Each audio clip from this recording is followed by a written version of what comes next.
let's do, well, starting the Montpelier-Roxbury Board of School Directors meeting at 6:32 on February 3rd.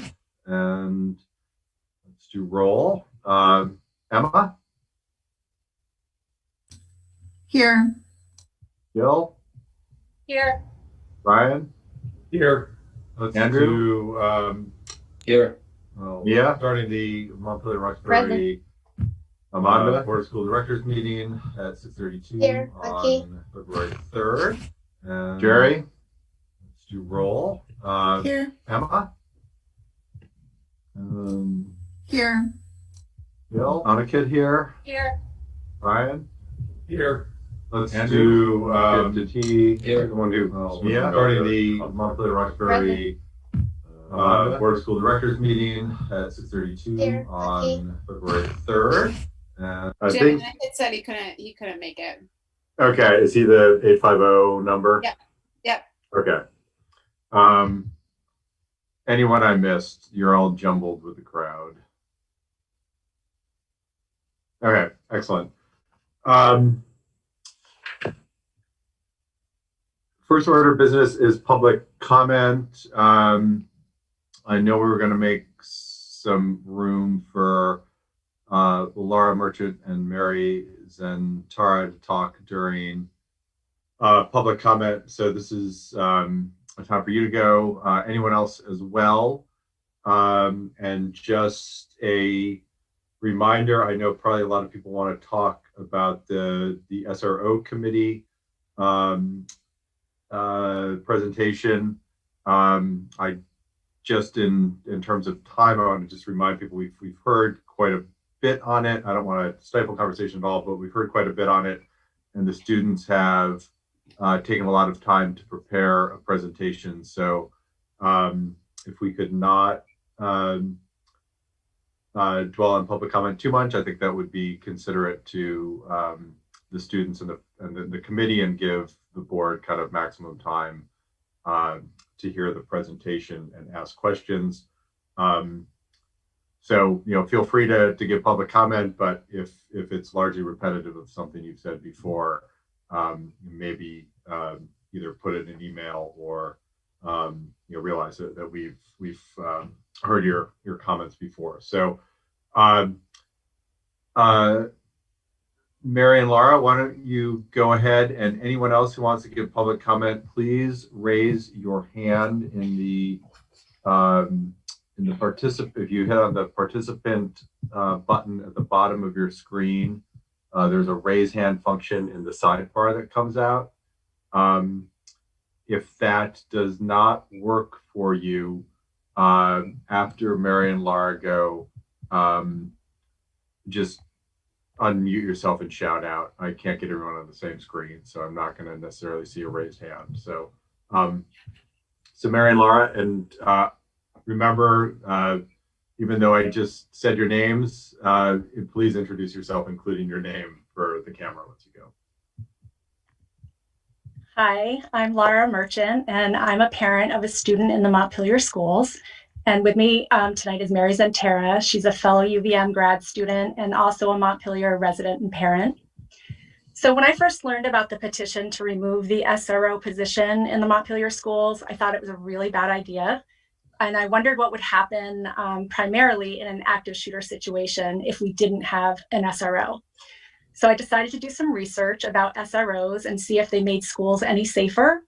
And at the same time, students in my trauma grad course were also interested in the topic and learning what alternatives were available to schools instead of SROs. So it became the topic of our final project. In my research, I wasn't able to find anything that stated that schools are safer with SROs. And in fact, I found a lot to support the opposite. When I interviewed Montpelier Police Chief Brian Peake, he stated that if there is an active shooter, it's an odds game as to whether the SRO would be present in that school at that time, and that he would not promote that as a reason for having an SRO. So with that, and after learning more about trauma-informed practices, which includes racial trauma, I realized that my experiences and fear do not and should not trump someone else's experiences and fears. So being white and growing up in a virtually all-white state, I was taught to trust our police officers and to go to them for help.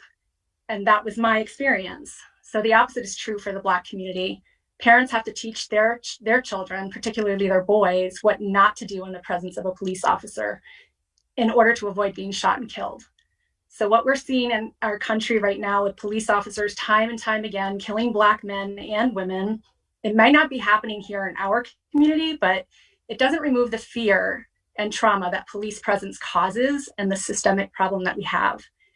There are doable alternatives to SROs. The school to prison pipeline is real. The ACLU states that Black and brown youth are far more likely to be suspended, expelled, or arrested for the same kind of conduct in school than their white peers. Students who are suspended for at least 10 days are less likely to graduate and more likely to be arrested and incarcerated by their mid-20s. And once they're in the juvenile justice system, re-entry into school is difficult, and the vast majority don't graduate from high school. So you can argue that SROs are needed to deal with truancy, runaways, crises in the classroom. However, do we really want an armed officer in this role when that can re-traumatize students? It is our understanding that the student resource officer in Montpelier is a professional, thoughtful, and caring community member. However, no one who works in or with the Montpelier-Roxbury school system is immune to systemic racism. It lives in our bodies in the form of implicit biases. The mere presence of an armed, uniformed police officer could touch racial trauma in any one of our students, causing automatic nervous system activation. This trauma response is an adaptive, normal response to an abnormal situation and can inhibit learning and the well-being of some of our students. Maintaining the SRO advantages the safety and access to learning of some of our students over others in our school community.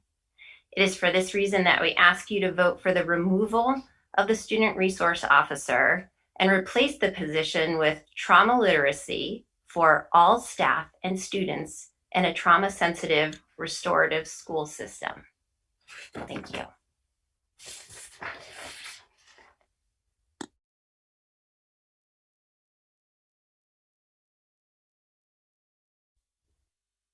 Jim, you were muted. Yep. I saw you say. Noticed. Thanks. Thank you, Marilyn. That was very helpful. I see Lizzie Fox also with her hand raised. So Lizzie, go ahead. And again, please introduce yourself for Orca. Hi, thanks. My name is Lizzie Fox. I'm a resident of Montpelier and a student teacher in another district. I've also worked as a guest artist in Vermont schools through the Vermont Arts Council and other organizations for several years. And as a writing instructor, I help students express themselves, own their own voices, and use creativity for social good. I love what I do, and I know that students learn best in spaces where they feel safe, supported, and included. I'm lucky to be student teaching in a district that uses restorative justice practices and does not have an SRO on staff. While there is always work to do toward becoming a more just and inclusive school, these practices model for students how communities can come together to heal, rather than ostracizing individuals who may be struggling or further dividing students along lines of difference. Studies show us, as was much more eloquently put by our last speaker, that SROs, no matter how well-intentioned or good-hearted they may be as individuals, as a profession, are more likely to target and punish students of color, LGBTQ+ students, and students with disabilities. And they represent a key link in the school to prison pipeline. I know you've heard all of the statistics before, and I don't want to take up too much time or be redundant. I'm grateful to this board for taking seriously the issue of SROs so far in this process, and I'm very grateful for the advocacy and hard work of the members of the Just Schools Initiative. And I just wanted to further encourage you to, keep on this path towards a more just community, voting to remove the SRO position once and for all from our school district, and paving the way for more inclusive and just practices here in our community. Thank you. Thanks, Lizzie. That is the only hand I see raised. So if anyone else wants to speak out, either raise your hand now or just unmute yourself and give a shout out. Otherwise, we will move on to the consent agenda. Okay, great. Thank you, everyone. Consent agenda. Do I have a motion to approve the consent agenda? I'll move that we approve the consent agenda with the addition of the warrant we received today. Do I have a second? Second. Emma,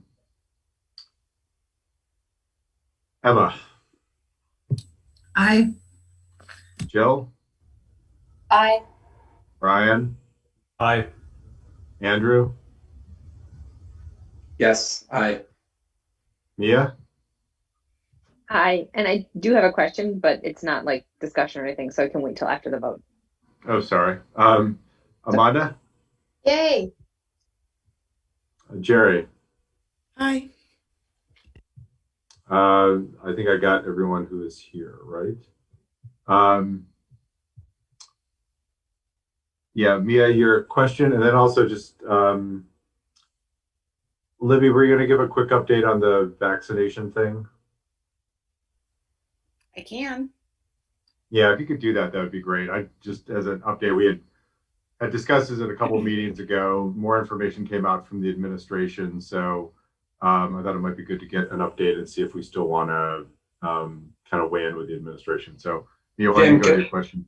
Can I also add to that? And I spoke with Libby about this, and she asked that I just bring it up at the meeting. In addition to the vaccines, can you also talk about the governor's proposal to return all school staff and students back to in-person full time, and what that would mean for how you interpret that for our district as well? Okay. Great. Mia? My question is about the policy that was in the consent agenda. I think it's the one that we talked about at the last meeting. The removal of policy D15, is that to get started on the process, or is that the start and end of the process that we just removed a district policy? I believe that's the start and end of the process, correct?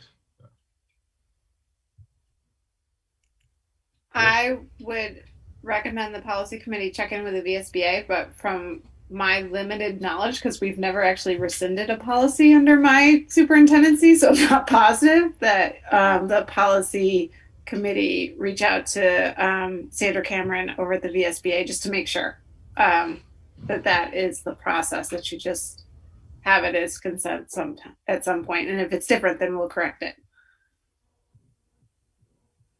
Okay. Thank you.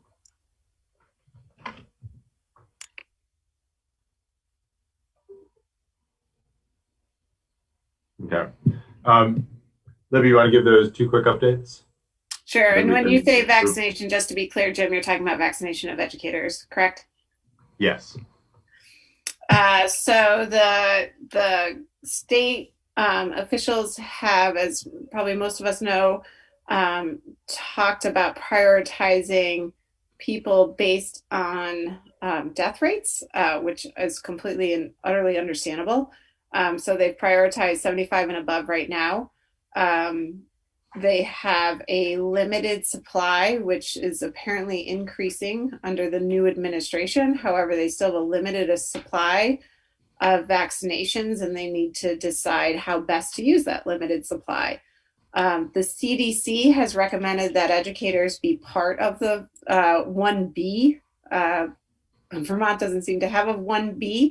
They're now in the second phase, they're calling it. So they're using different language. And our state has decided to not abide by the CDC recommendation and go rather with vaccinating first 75-year-olds and above, and then going to 70-year-olds and above, and then 65-year-olds and above, and those with compromised systems that put them at a higher risk for a more intense COVID situation, which is completely and utterly understandable. Their goal is to reduce death, which I applaud, and I'm right there with them.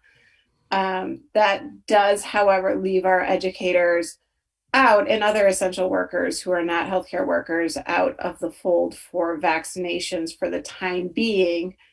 What we know right now is that educators will be able to be vaccinated when their number is called, essentially, when their age is called. And that's the knowledge that we have at the moment. However, the state has given themselves an opening to re-examine their decisions once they get through those priority categories that they've named, and thinking about where they will be then with the number of vaccinations that they have available to them. I don't envy their position in making these decisions in any way, shape, or form, and I understand the decisions that they're being made. However, when statements like students will be back full-time in person in April are made, and educators are not prioritized for vaccination, it has our educators scratching their heads, because they are with many people, many more than the average white-collar worker is, on a daily basis in very close contact every day. So those two things seem to be at odds for our educators right now. And that is completely understandable as well. So that's where we are with vaccination front. Right now, educators are in the same boat as every other community member who is not 75 and above, or not in one of those categories. We do have some educators who have been vaccinated. There was a loophole with the healthcare worker piece where the state didn't specify healthcare social workers or healthcare guidance counselors or healthcare speech and language pathologists. And we used that loophole to get as many of our people vaccinated as we possibly can.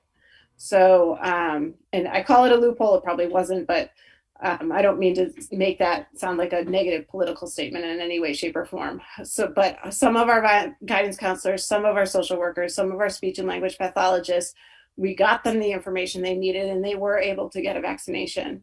And our school nurses have all had their first shot and will be getting their second shot very, very shortly. So we do have some school personnel who have been vaccinated because of what the guidelines have been.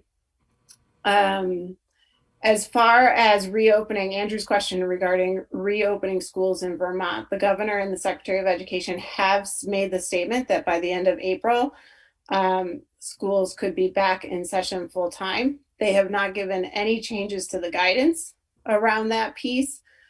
So we're in a little bit of a limbo state.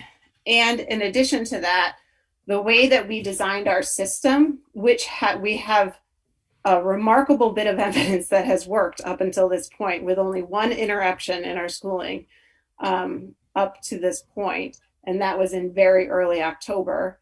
And that was only in one building. So 3 of our 4 schools have not had any interruption in services to students, and one was very short-lived. We designed our system for the full year based on the guidance that we were given. And based on the safety guidelines that we were given. There is no way that our high school could change what they're doing right now because they moved into a quarter system. At this point, they're in quarter 3. They started it last week. So kids have taken half of their full year course loads at this point, and they're in their third full. So basically their 6th full year course load. End of April, they will have completed 75% of their school year and with 25% left because of the quarter system. And it's just not possible to bring them back full time and know what they're going to do. They would have to do the full year course load in that day. And I'm sure Amanda, who's a guidance counselor, can speak a little bit more eloquently than I can because she knows the schedule much better than I do around the high school. In regards to our K-8 buildings, right now, with our pod model, if we were told that we had to bring all students back to full-time instruction, the first thing we need to consider is that 18% of our K-8 students are in a virtual world, and I don't believe many of those parents would want to come back. Some would, but most wouldn't. They don't feel comfortable yet, especially that their kids and their teachers would not be vaccinated at that point. In addition, we would essentially have to reorganize our students so that because of our pod model and because we designed our staffing based on the number of students who wanted in person versus the number of students who wanted virtual, we would have to completely reorganize classrooms so that Susan Koch, who's also here, would have a different set of students than she does now, potentially, because we'd have to reorganize our grades of kids into classes to make them even across multiple teachers. That's not what's best for kids in the end of April with 6 weeks left of school. So the way I am choosing to look at what is coming out of the state right now is that the state is speaking to systems like the ones my children are in, my 12-year-old is in, where he is only going to school for 2 days a week and he is virtual for 3 days a week, that he will have more in-person instruction. Our kindergarten through 8th graders who have chosen in-person instruction have had a full year of school in-person instruction. Yes, it's a shortened day. However, they've had a full year of school and our data does not suggest that there's any learning loss happening right now for our in-person students. It is not what would be best for students and children and families in terms of consistency, or our staff for that matter, because basically overnight we'd have to reorganize school again. From our perspective, we have a system that has worked. We have safety guidelines that are working and we have evidence of that. And we have considerable learning that is happening in our in-person instruction. And there is simply no way for us to change that schedule in the end of April, even if all the guidelines change and all the safety guidelines change. So I would be highly recommending that we would stay the course for the last 6 weeks of school, keep kids as they are, keep teachers as they are because they're comfortable with this situation right now. Most likely teachers will not be vaccinated by April based on the number of vaccinations the state is receiving right now and how they're prioritizing those vaccinations. That's where we are right now. However, I just had a leadership meeting this afternoon and we all agreed that we are once again in a place where we need to start making decisions without having all the information we need to make those decisions. So we will be muddling through that as an administration team again. We're talking about how we can communicate out to our families and start that communication now. And we certainly are in the beginning stages of redesigning our schools once again for the fall, assuming we can get all kids back in school for the fall. Great, thank you, Libby. Amanda? Kind of unrelated to this. It's one step back, so I don't know if people have questions or I just wanted to thank the members of the public for being here. I really appreciate and really hope that you come every meeting. So I don't know if that was where to fit that. It's kind of an abrupt thing. So Thank you. Yeah, no, likewise. Yeah, no, and especially the committee members. Any other questions for Libby, Jill? And I'm looking at the raise hand function too. I just wanted to thank Libby for that. I support that 110%. I'm really impressed by what Montpelier has done. I was really thrilled in knowing we were all kind of holding our breath at the start of the school year because I do feel like we were out in front a bit in in-person instruction. And I think it's been a overall very successful year and a crazy time. I know I can speak as a parent that my child is having a very challenging in the best way possible year. And I see that in her and her friends. So I support that 110%. And I'm really proud of Montpelier for what we've done this school year. It's pretty great to look at where we are right now versus the angst we were all going through this summer preparing for the school year. So thank you. Yeah, no, absolutely. This school year under the circumstances has been a tremendous success. And yeah, no, likewise, just speaking as a parent, my kids are thriving this year under conditions that we all were really worried about. Kind of with that in mind, it sounds like it might make sense to maybe write another letter or write a letter from the board expressing concerns about both the implications of the opening plan, especially with vaccinations the way they are. Does that make sense, or Yeah. should we wait? I want to also chime in just to voice my support for the administration. And I think that under some very strange and bizarre and unprecedented circumstances, you worked all summer long to come up with something that would be the best case scenario for the kids in the district. And I think it would be a real shame and waste of energy, emotional energy and resources to try to shift gears at this point and come up with a whole nother plan. We have a plan that's working. If guidelines change, like distance can change between kids, or different spaces can be used, or masks aren't worn anymore, and those types of changes.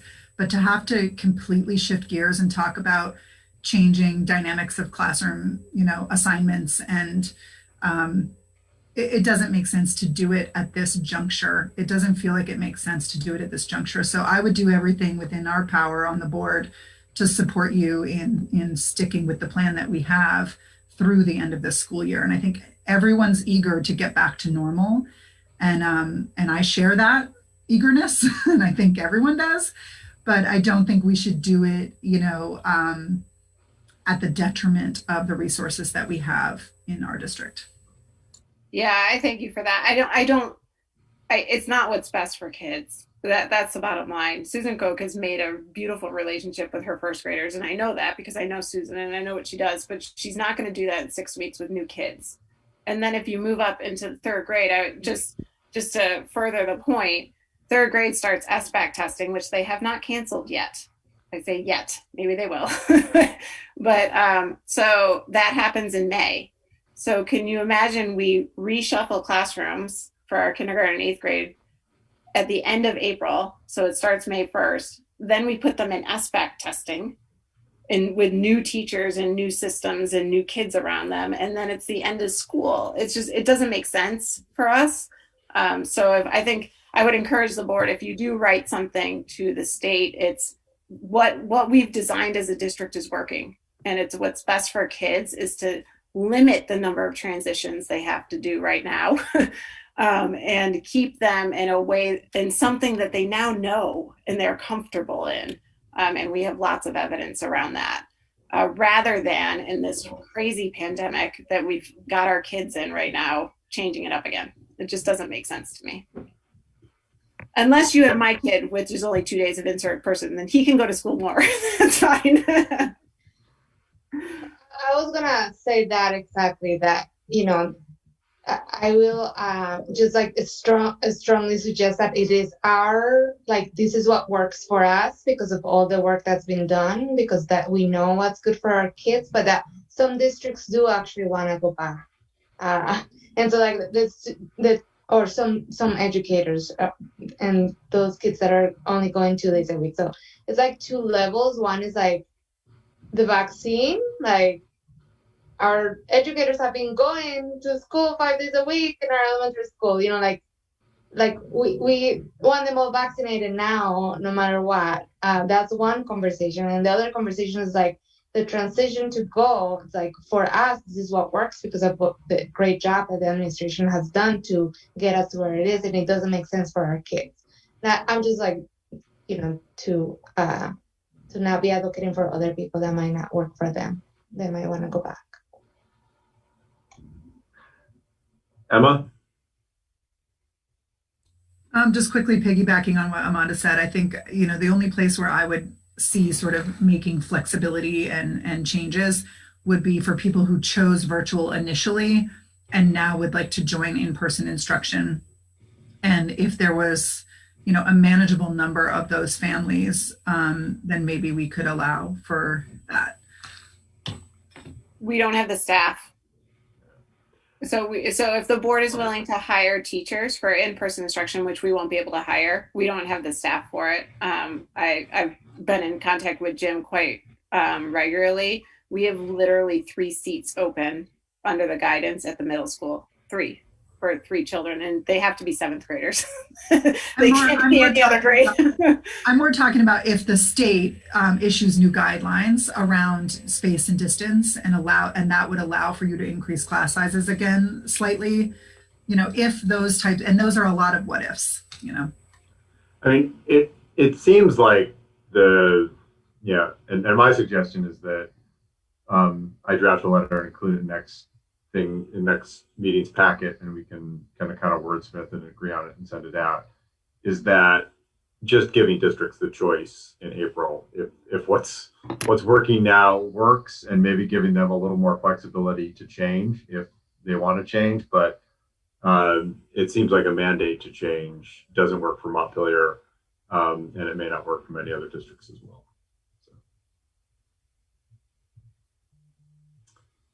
Anything else on this? I want to be mindful of time as we have a budget presentation, and then I know the students, I'm sure, are eager to give the SRO presentation. So, Andrew. Yeah, just one thing really quickly, and we've talked about this, or I've talked about this offline with a couple of board members, but to Amanda's initial comment about the public attendance, I think a major silver lining of the situation that we find ourselves in as a school board is that we've received so much public participation and so much public input, and that's a really, really great thing. It shows how much our community cares about our schools. And as we move forward, and I imagine when we have our retreat in the summer, but over the next year, 2, 3, I really think we need to have like some lessons learned sessions and figure out how to continue involving the public in this way, whether it's having one in-person, one remote meeting a month, or I don't know exactly what it will look like because we don't know exactly what the world will look like. But to me, this has been a real positive development. And so thank you everybody for showing up today. Great, thanks, Andrew. Ryan? Sure. So the potential statement we were thinking about had 2 themes. One, the position to go back to school earlier for most districts, and also the decision on whether or not to promote more support for teachers being vaccinated. We didn't spend too much time on that second piece. I just wanted to highlight as we're talking about the school year, teacher schedules, the vaccination schedules, et cetera. I'm a little bit hesitant to really jump on board with the idea of really pushing for teachers, because by the time we get through the 75-year-olds and we go through the month-long process of the vaccination schedule itself for the vaccination person, we're going to be at the end of the school year. It's like that time piece is something for us to consider. And obviously, we're not the ones making the decisions about who goes when, thankfully. I'm glad I don't have that pressure on me. But at the same time, it is something for us to think about as we're making statements. Yes, want to support everybody in our district, staff, students, everyone for sure. But at the same time, by the time somebody would actually be vaccinated at this point, is it really the biggest bang for our buck as a community, as a state, as a nation, et cetera? School year will be coming to an end here before too long. So that was all. I just wanted to, as we're thinking about those 2 themes, I'm just sharing that one on the second one. And yes, Libby's absolutely right. Less disruption in our schools. Let's not mix it up. Yeah, no, good point. And maybe as I word it, and we can wordsmith it next meeting, we can just kind of link that, a mandate to go back to school does not mesh well with not vaccinated teachers, especially if it forces some staff that have chosen to work remotely due to health reasons back into an in-person situation. I think Grant is here and ready to give some, news that's going to be all very welcome on the budget. And that's a quick presentation, and then we will have the SRO presentation. So there you are, Grant. Want to go ahead? And I'm assuming you're going to want to screen share. So I'll let whoever does that do that. Yeah, great. So we actually have some really good news to share regarding the dollar yield and its effect on tax rates. So we have a handful of slides to show, and I'll get through this real quick so that you can go in and talk about communication, because this will kind of add to the need for some communication, especially around this piece. So Libby, if you can go to the next slide. So as you know, the tax rate calculation is a bit complicated, and some of the factors are really hard to define. Dollar yield is one of those. I wanted to put together one slide that just talk about dollar yield, since that's really what's driving today's update. So the dollar yield is a statewide factor. It's the estimated amount that districts have to spend per pupil in order to have an equalized tax rate of $1, while also generating enough money for the state's education fund. The amount of the dollar yield should increase each year because inflation goes up each year. The better the economy, the higher the yield and the lower the tax rates.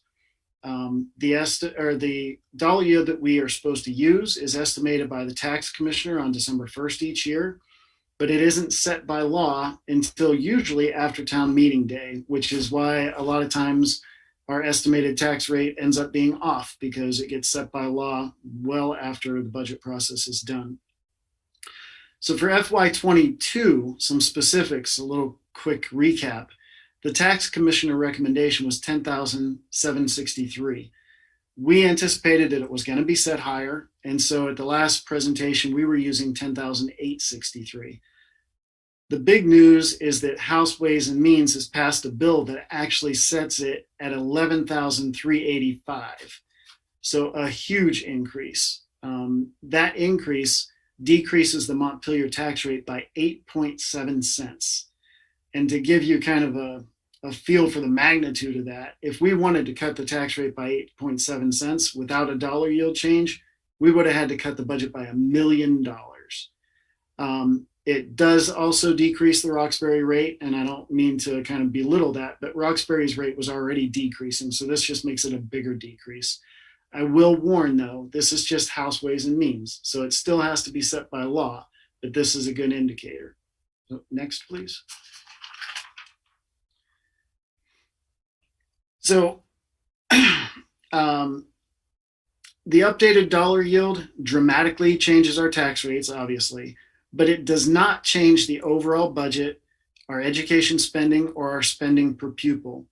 Because it doesn't change any of those things, our budget articles and the warning that was approved and published is still valid because those things only refer to our total budget and our spending per pupil. Those two things haven't changed. So just wanted to make sure, in case you were wondering, does this mean our warning is bad? No, everything's fine. Next. So we created this slide to define some of the more tricky terms that appear in the tax rate calculation. We've discussed some of these in the past, so I'm not going to go through them. Property dollar yield is on here again. But I wanted you to have this because one, it's kind of a preview of what we plan to show for the informational hearing. And two, it's hopefully a good reference for you to have in your back pocket as far as if you get questions about the tax rate calculation. And the next slide actually shows the updated tax rate calculation. If you look at this, you'll see that nothing really has changed until you get about halfway down where you see property dollar yield. And that's where the big change happened. That number is $522 higher than it was. And then, of course, the tax rates are all recalculated. Just to give you, and it's not on here, so a reminder is if you look at Montpelier's tax rate of $1.78 here, the last time you saw this, it was $1.87. So that's that big 8.7 cent decrease. Equalized pupils and property dollar yield you see are still highlighted because neither of those is final. The dollar yield will be set by law. Hopefully it should be close to this since the House Ways and Means Committee took action already. Equalized pupils is a bit of an unknown, and I don't really have a whole lot of confidence in that number yet. In the past week or so, we've received 4 different equalized pupil counts. And those changes ranged from an increase of 0.2, which was barely nothing, all the way up to an increase of 30 pupils. Where we stand right now, the last number I got showed an increase of 13 higher than what we're showing on this chart. If that 13 holds, then our tax rate in Montpelier would drop another 1.9 cents, which would get us down to just an increase of 3.8. And the percentage increase would only be 2.2. So we're hoping that that holds and that for the informational hearing, we'll have an even better tax rate to show. But I didn't want to do anything with it yet because the numbers have just been all over the place. Next, please. So these are the updated tax rate impact charts. The text box under Montpelier is just for reference what the numbers looked like the last time we showed it. So for example, $100,000 in property looked like it was going to be an increase of $144. Now it's an increase of only $57. It's a 60% reduction without changing the budget, just because one statewide factor changed. Like I said, hopefully these will be even lower numbers on informational hearing day. You can see in Roxbury, they're very safe. They were already in the negative numbers. They're even further in the negatives. So that's very good. And then just one last slide. We always end with kind of a budget summary. So the total budget increase remains 2.8%. The education spending increase remains 2%. But the residential tax rate figures have obviously changed dramatically. So Montpelier is now sitting at an increase of 5.7 cents, which is just over 3%, which makes me feel a lot more comfortable. And if you take out the impact of CLA, if the CLA hadn't changed at all, the increase would only be 0.7 cents. Roxbury's decrease is now 13.6%, a reduction of 8.5 from last year. So that's what we got for you. As I said, very good news. I was hoping maybe some media would be present today so that maybe that would start kind of a new communication process, but I may need to reach out to somebody tomorrow to kind of give them the update. But this kind of dovetails into— I saw David here. He's here. Don't you worry. Oh, great. Awesome. So this does dovetail into your next topic, which is communicating the budget. But before you get there, if you have any questions, I'll be glad to talk to them.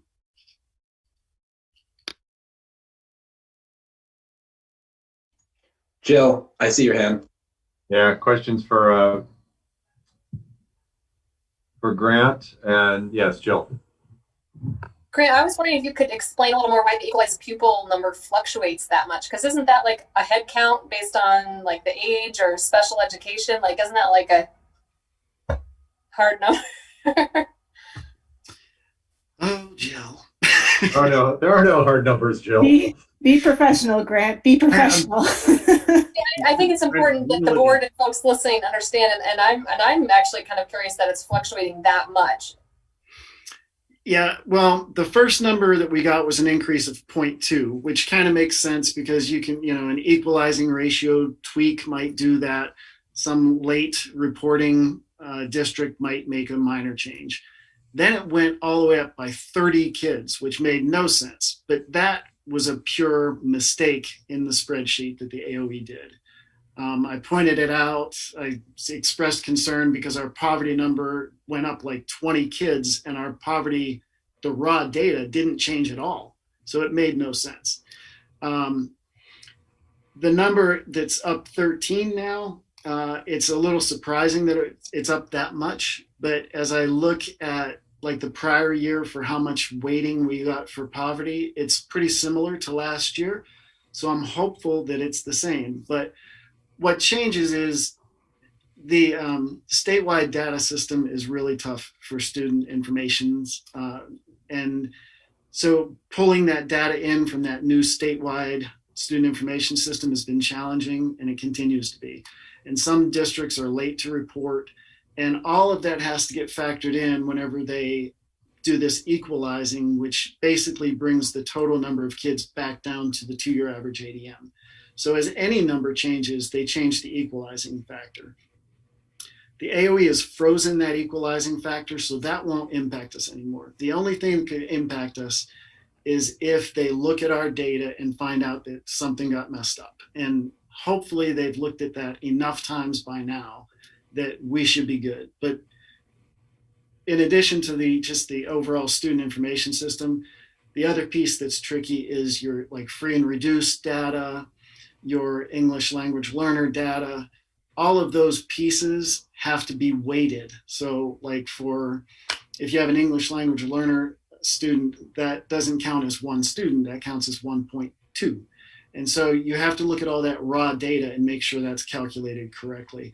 So it's not really a slam to the AOE. It's very difficult and challenging, but it is a little frustrating. And hopefully, like I said, hopefully the 13, the number of an increase of 13 is good, and we'll be able to make that call before the informational hearing and give the appropriate number then. Great, thank you. And Andrew. Yeah, I just wanted to provide a little bit of context, especially for new board members who might not be as used to these shifts in the yield. This is a really, really big shift because there are other revenue sources like sales and use taxes, the really, really big one other than property tax that goes into the education fund. And when that was forecasted in late August, we had a very different political government situation, economic situation. There was just a lot of uncertainty. And so in January, when a new forecast came out and sales and use tax had been performing better, and there was a new federal stimulus bill and the coronavirus relief funds were extended, all of these positive developments for the economy happened. The sales and use tax forecast was upgraded by like 17.5%. And that accounted for 90+% of the change in the education fund, which meant that it relieved pressure from property taxes.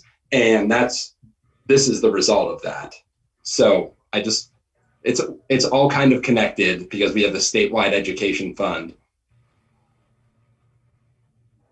Great. Other questions for Grant? And then we can quickly discuss getting word out on this, and I know that if David is here, that will help, and hopefully he'll report on it.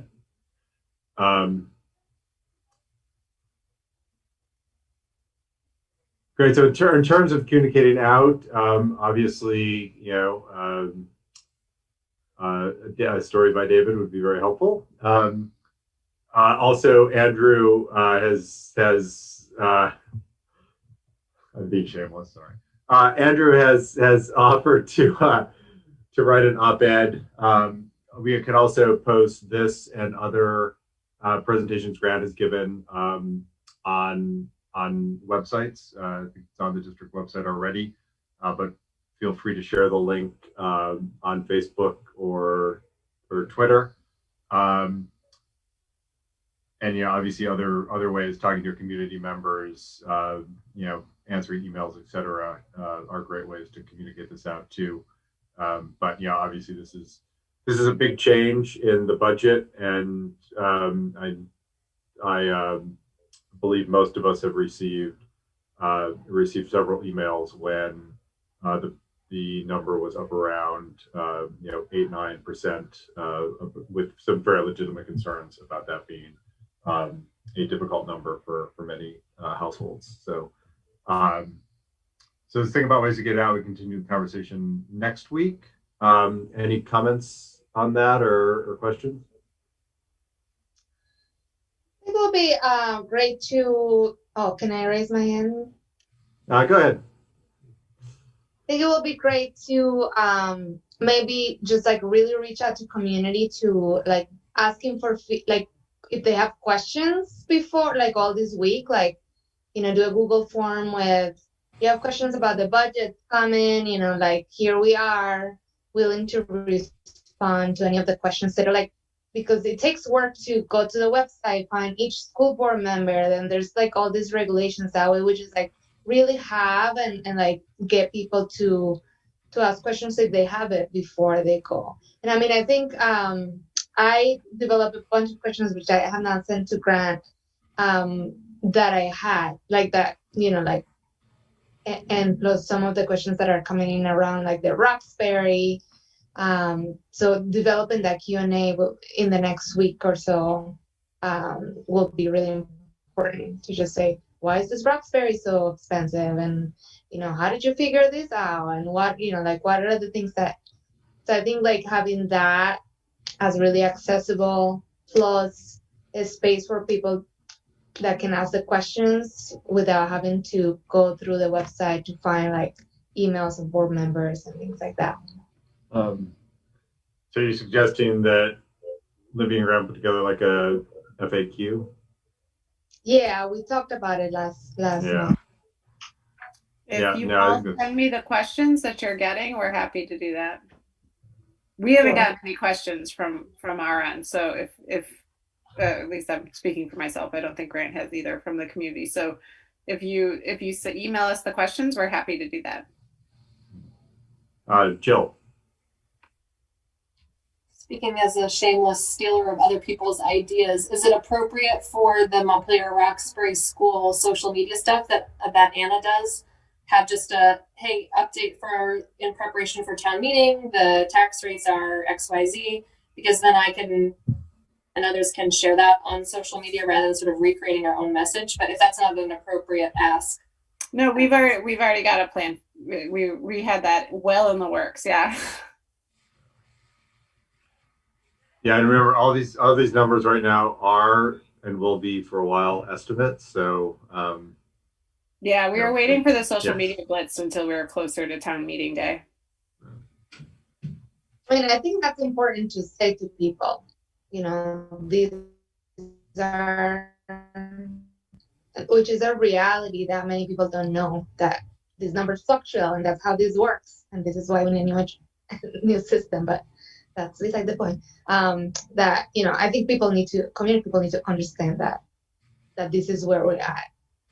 So that later on when things change, it's like, but you said this. So I think clarity and accessibility are the two things that we need to move things forward. Andrew.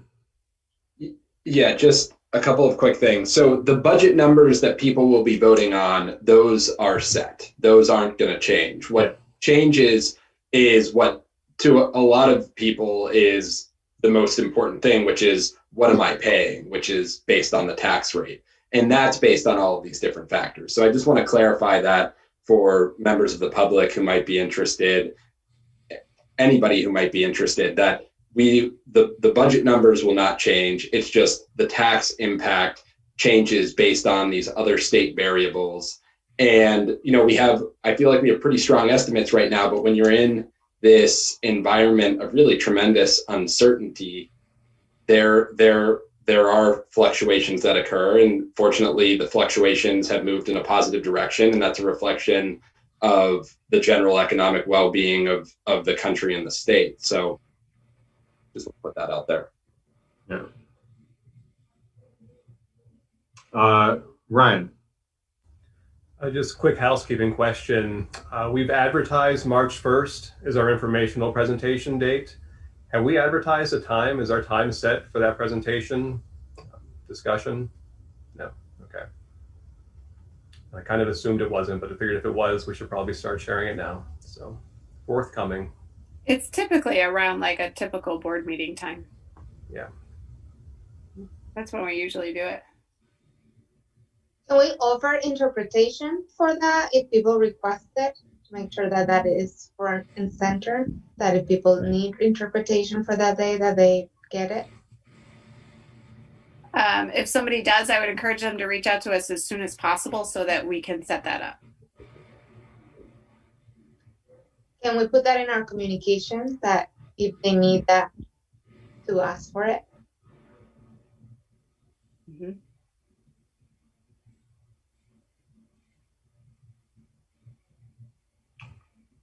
Great. Any other comments or questions for Grant?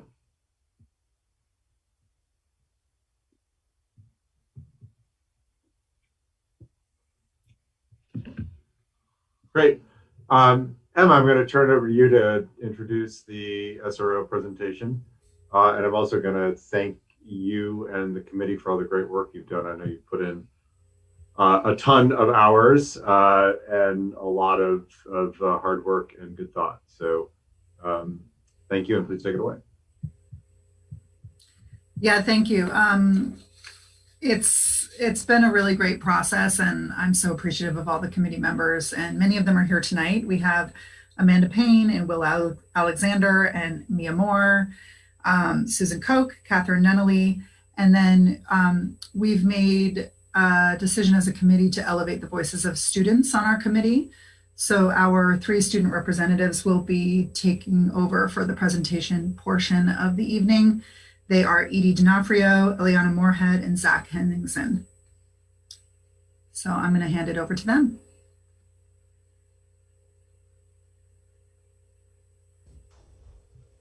Okay. Susan, whenever you are able to present the slideshow, that would be. Okay, thank you. Hi folks, my name is Zach Henningsen and I'll be presenting today with Elion Moorhead and Edie D'Onofrio. I'm gonna have to keep my camera off during this meeting for Wi-Fi purposes, and I'm super sorry about that. The purpose of this presentation is to share what we as a committee have learned throughout our work within the community in regards to Montpelier-Roxbury School District's relationship with the school resource officer. We will be presenting you with student and community feedback and analysis of core values that the community believes to be important, and providing you with statistics in regards to employing a school resource officer. We're just going to remind/tell everybody what our committee's charge is. The charge is the committee will conduct a thorough analysis of the intended and unintended impacts that the presence of police officers and the SRO position has on our community and in our schools. Hi, my name's Eliana. I'm a senior at MHS. And so how did we fulfill this charge? We basically just needed to talk to the community a lot, and we engaged in really rich conversations with Chief Pete and former Chief Tony Fakos. Mary and Laura gave us a great presentation about trauma-informed and racially informed practices. And I feel like the real meat of our work sort of came from these surveys that we sent to the community, where we were able to have the stories and experiences of parents, students, teachers, all kinds of people. And so those are linked in the community materials tab, which is the stakeholder and SRO feedback surveys.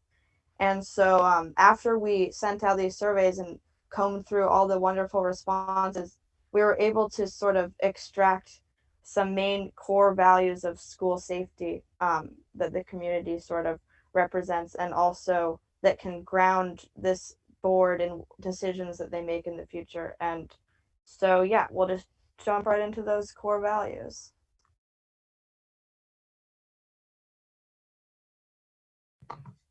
These core values were drawn from 2 stakeholder feedback surveys, which together represented hundreds of people from many different stakeholder groups in the Montpelier-Roxbury community. This presentation will be grounded in the community core values. So we're going to introduce those and further explore them after this.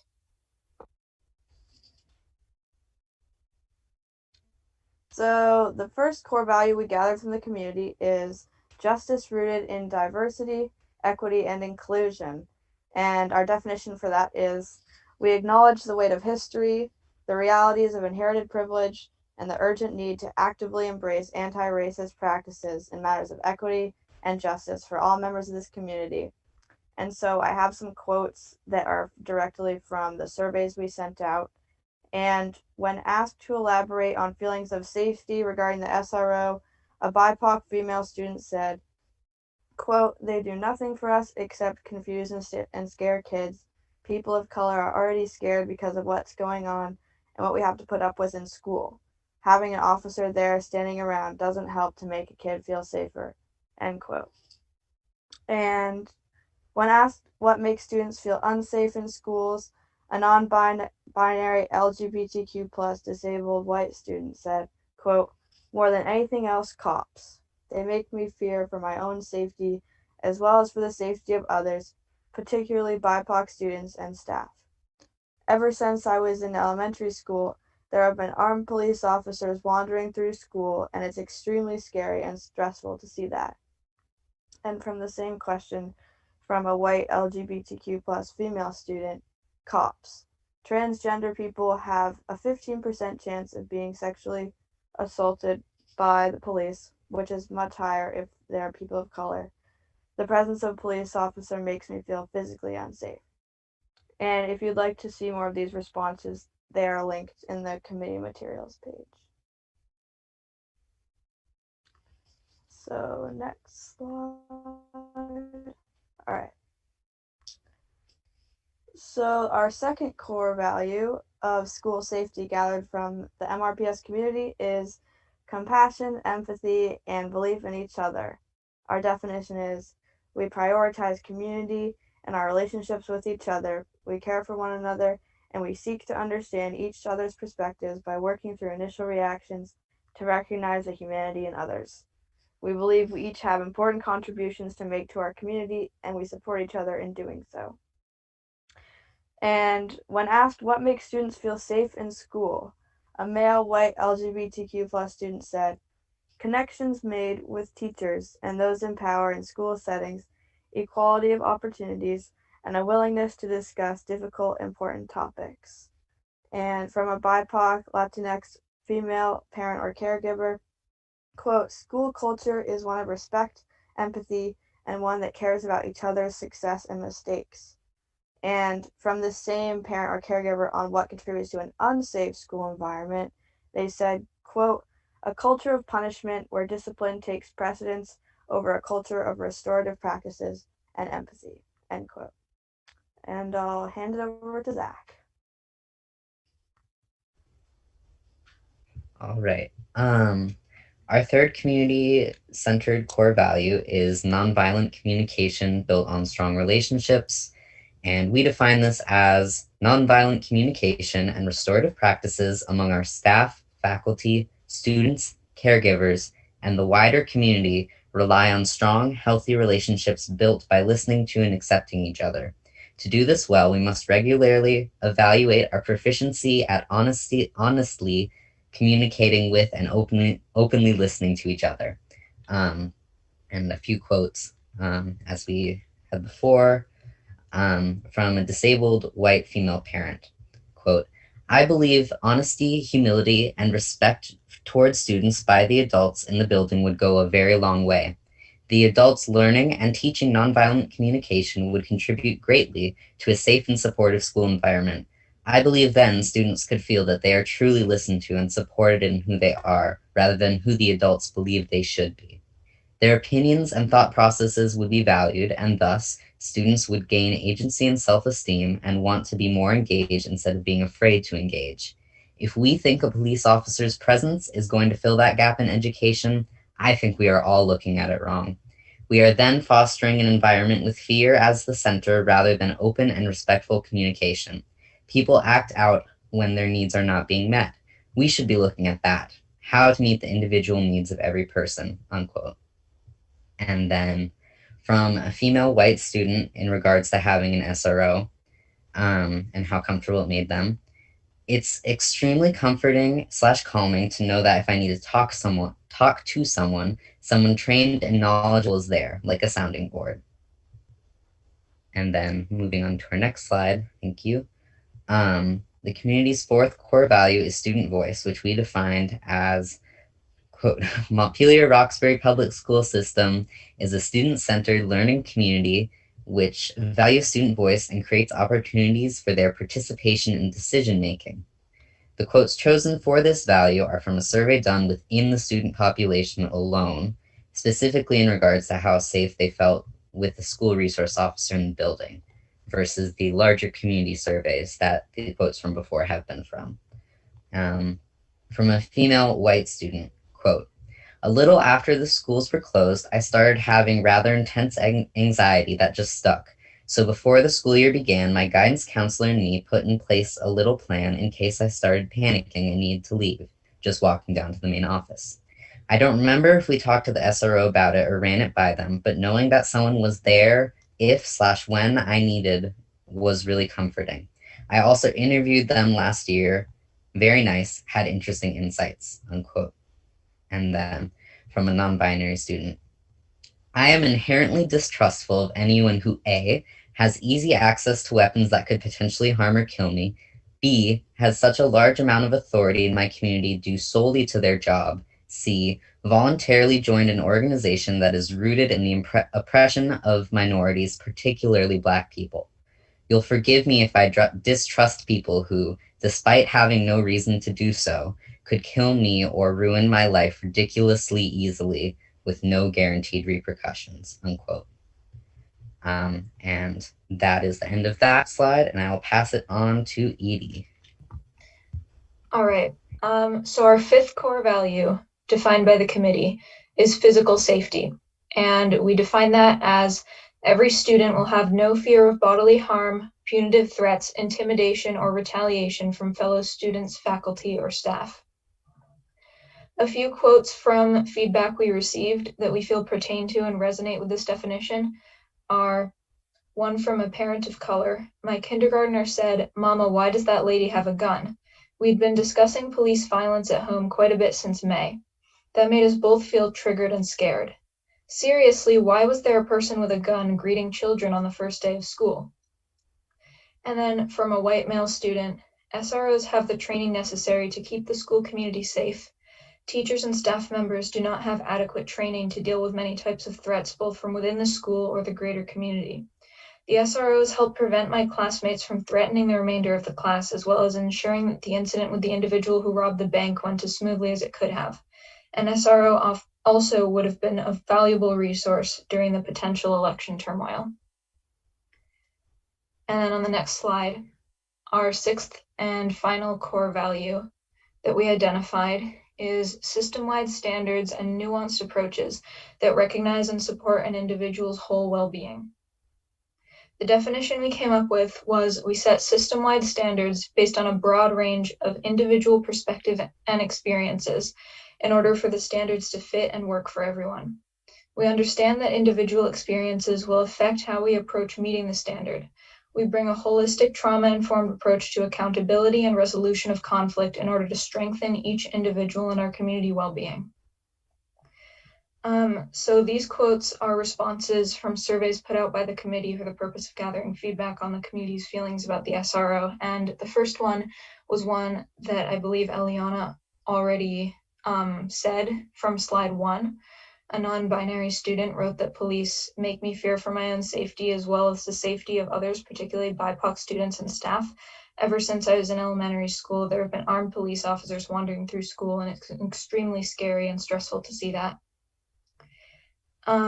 And then a response to the survey question, what makes you feel unsafe in schools, from a BIPOC male member of the MRPSVT community? Lack of human resource officer and computerized security system. So now I believe I'm passing it off to Catherine on the next slide for considerations.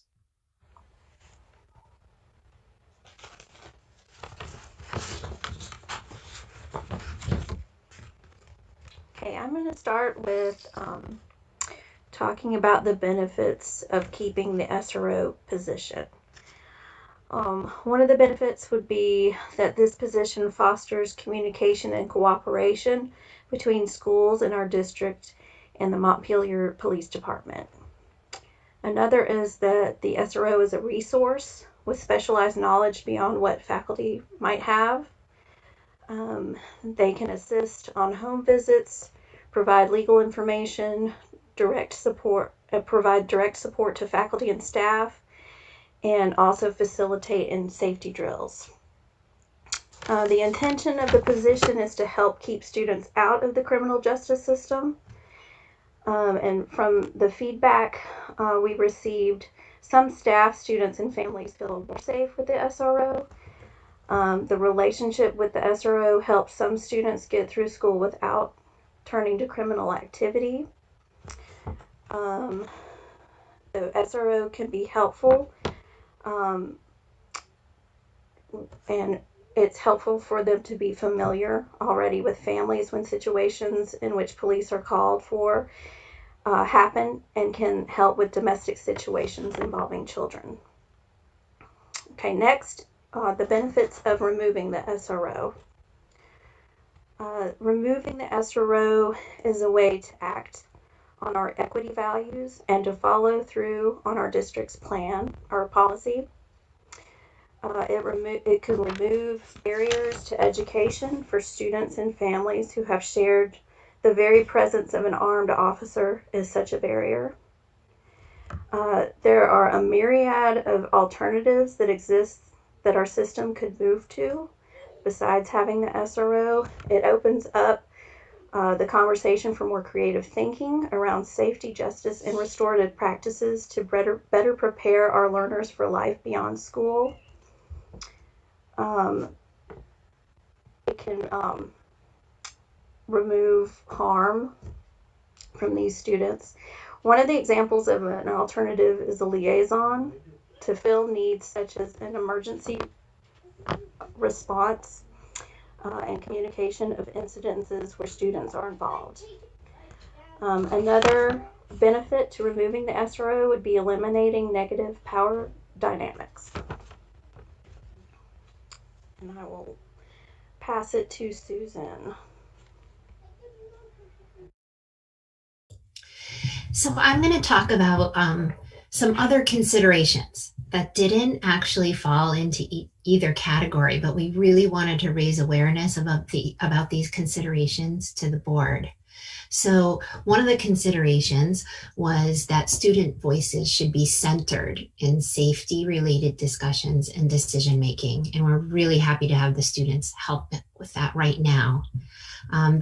Another consideration is that the MOU between the district and the city needs to be rewritten as it predates any current administration. Superintendent Bonesteel and Chief Pete are trusted to manage the paradigm shift of a new system if necessary. The board should present a clear alternative to existing procedures if the position is eliminated or changed. One model that we found really interesting was the district liaison officer model at Ewsd. It's an alternative to an SRO, and that you can find that in the committee materials information. There's some somebody surveyed some folks from that district, so you can find that there. If the SRO position continues, then raising the Black Lives Matter flag becomes performative allyship without substance. The SRO's work requires consistency, a nuanced understanding of situations, and adaptation to complexity. Another comment was that school staff is already taxed and should not be overloaded. Training specific to the SRO should be expanded to all police officers. We heard some arguments that an SRO would have certain training to deal with children and youth, and the belief of the committee is that that training should be extended to all the officers. The existing role of an assistant principal has changed over time, and how does that fit into this equation? There is a lack of granular data in Vermont, and experts advise the committee to extrapolate from the national data, and Mary and Laura have lots of information to share on that. The SRO role requires trust to function, and that trust takes time to build. And though the SRO does not make disciplinary decisions, their presence can be used for discipline and intimidation. The sight of an armed, uniformed police officer is, for some, a source of fear. The mere sight can also trigger global high activation, causing nervous system dysregulation and re-traumatization.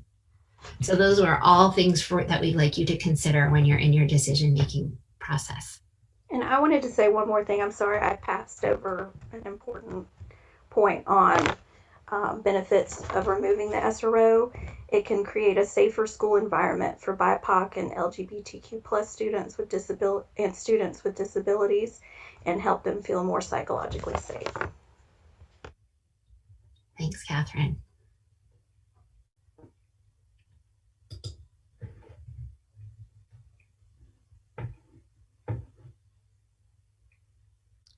That, I believe, is my turn. I have been tasked with reading the executive summary, which is lengthy. I'm not going to read everything in the document that was posted online, in part because some of that material has been covered already during other parts of the presentation. Also, there are some very recent additions to the text in response to some feedback and requests for clarifications that we got just recently. As covered, the work began with a survey to a variety of stakeholders on safety itself. And the results of that survey in its entirety are linked for your perusal. Students, families, faculty, staff, and members of the MRPS community at large articulated safety concerns. Patterns emerged. The presence of firearms on school grounds, regardless of who carried them, was the second most frequently cited concern from parents, for example. Bullying was the first, which is interesting. Within that, as illustrated by many of the quotes already shared, which I won't repeat now, many of the respondents who identified themselves as LGBTQ plus and or BIPOC also identified SROs as the specific source of their concern. And a recurring theme throughout our research is that SRO programs disproportionately impact LGBTQ plus students, BIPOC students, and students with disabilities. Our next step, we gathered questions from community members regarding school safety and the specifics of the SRO position, and then collected answers from the Montpelier Police Department, Superintendent Libby Bonesteel, MRPS staff, MRPS community members, other Vermont schools, advocacy organizations, and other experts. Superintendent Bonesteel and Chief Pete provided detailed descriptions of SRO duties and responsibilities and made it clear that they were very willing to cooperate with the MRPS board and community in order to protect students, staff, and the community with transparency and accountability. It is noteworthy that the description shared did not match the outdated memorandum of understanding. It has already been mentioned that that should be looked at and possibly completely rewritten. It is also, excuse me, noteworthy that no official complaints regarding the SRO have been made during the superintendent's tenure. Many comments and responses from school staff members also praised the former SRO, Matt Nisley, for his demeanor, training, and expertise. Positive relationship building, trust, and connectedness are clearly essential to the work of a student support team and to feeling and being safe in schools. Members of the committee interviewed school administrators in other districts regarding the duties of the SRO and how they're handled elsewhere, and learned that most Vermont schools distribute those responsibilities among social workers, counselors, and principals. Research shared by Mary and Laura, which they mentioned earlier during public comment, gave us specific numbers. 59 schools in Vermont had one or more SRO as of 2017, the most recent available data. 247 did not. Speaking of data, a lack of local data emerged as a universal frustration among practically everyone we spoke to in any capacity. The former MPD chief Fakos described much of the SRO work as confidential and unquantifiable. And both the ACLU of Vermont and Vermont Legal Aid expressed concern that detailed information on the impacts and outcomes of the SRO program has not been collected locally. In the absence of that information to work with, experts and advocacy organizations warned us against Vermont exceptionalism and urged us to extrapolate from national data. Many also cited a 2015 study conducted by Vermont Legal Aid called Kicked Out, Unfair and Unequal Student Discipline in Vermont's Public Schools. That study is online and linked in the resources. And it concludes that, quote, when it comes to school discipline rates and disparities, Vermont is not faring better than most other states. Vermont students with disabilities and students of color were 2 to 3 times more likely to be excluded from school through suspension and expulsion, and these disparities persisted for restraint, seclusion, and referral to law enforcement. Now, to be clear, we got some questions on the part I just read, so I need to briefly elaborate. School resources are not involved in suspension or expulsion decisions. That quote is not included as part of this presentation in order to link those disciplinary actions to the SRO positions. Also, here in Montpelier, we should take excuse me, justifiable pride in the fact that expulsion has been extremely rare. Nevertheless, in the absence of specificity in local data, we have to extrapolate from the information that we do have, and this is how we have done that. National studies indicate that BIPOC students, students with disabilities, and LGBTQ plus students are disproportionately impacted by SRO programs. Local data, such as it is, confirms that students with disabilities and students of color are disproportionately impacted by disciplinary decisions in general, including referral to law enforcement. The civil rights data collection records for 2017 in the Montpelier district indicates that students with IDEA status on file, that's Individuals with Disabilities Education Act, represented 21.1% of the student body, but 66.7% of students referred to law enforcement. Biracial students were 7.5% of the total, and 100% of those referred to law enforcement in Montpelier. LGBTQ plus identity was not federally collected. Now, we do not know the substance of those referrals to law enforcement. We do not know the outcomes. We will not presume to speculate about either. The statistics I just cited do not constitute evidence of any SRO misconduct, bias, or even involvement necessarily. They do, however, stand as local and recent evidence of disproportionate impact, and further indicate that we should not indulge in Vermont exceptionalism or even Montpelier exceptionalism. As Vermont Legal Aid puts it, quote, Vermont is not immune from racial, ethnic, and disability-based bias and discrimination. Related to this, the executive director of ACLU Vermont also informed us that no empirical study to date has demonstrated the safety benefits of SRO programs. And Laura Merchant mentioned this during public comment as well. It was confirmed by documentation from Vermont Legal Aid, both in their open letter to Vermont school boards and superintendents of June 2020, and in other materials and summaries of school safety research. Quote, there is no evidence that police in schools make schools safer. And the independent research conducted by Mary Zantara and Laura Merchant, they already referred to, so I will not repeat that now. Anecdotes of SRO encounters collected from this community provided a range of both positive and negative experiences. The range itself is interesting and potentially troubling. It showed a lack of consistency in SRO involvement, availability, and the application of restorative justice practices. The inconsistencies also suggest the community expectations of both school administration and SRO authority may significantly overestimate the limits of their purview, both after hours and off campus. SROs are not on duty 24/7, for example, and cannot be expected to be. Now, in the anecdotes, intimidation emerged as a significant theme in a couple of different ways. Some families described the SRO as a trusted and familiar face who made difficult experiences far less intimidating for affected students. Others described scare tactics employed by a former, not current, administrator of UES, who requested the presence of the SRO in order to deliberately intimidate a third grader during a disciplinary meeting. We received some questions about that last paragraph. Why didn't we emphasize the positive interactions and outcomes more fully?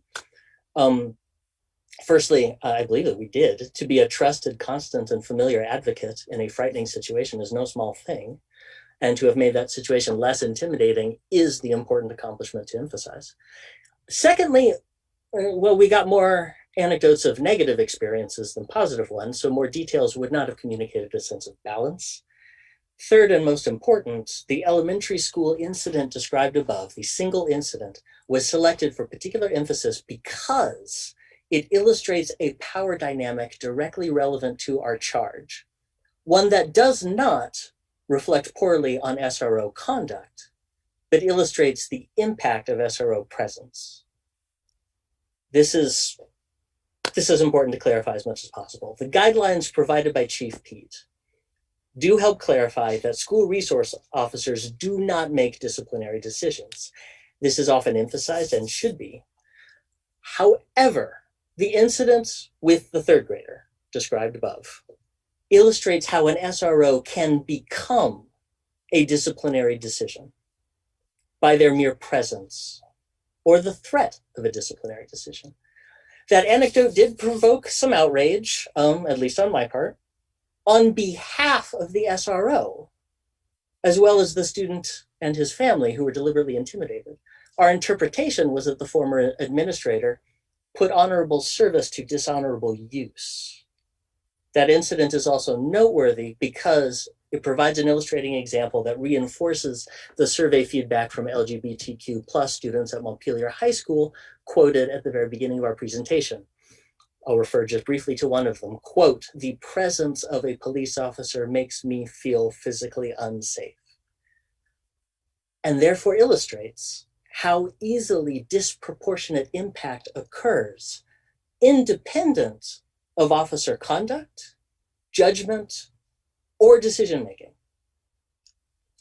This point, again, was further reinforced by Mary Zantara and Laura Merchant's research and overview of trauma-informed educational practices.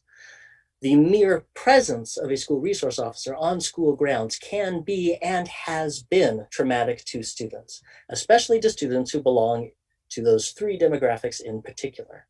And in that heightened state of alert and alarm, learning becomes neurologically impossible. I understand that that wording may seem like an explicit recommendation or position statement. I can only assure you that this is an accurate summary of both our process and what we learned. In very briefly, this committee found anecdotal evidence of positive beneficial interactions with the SRO as reported.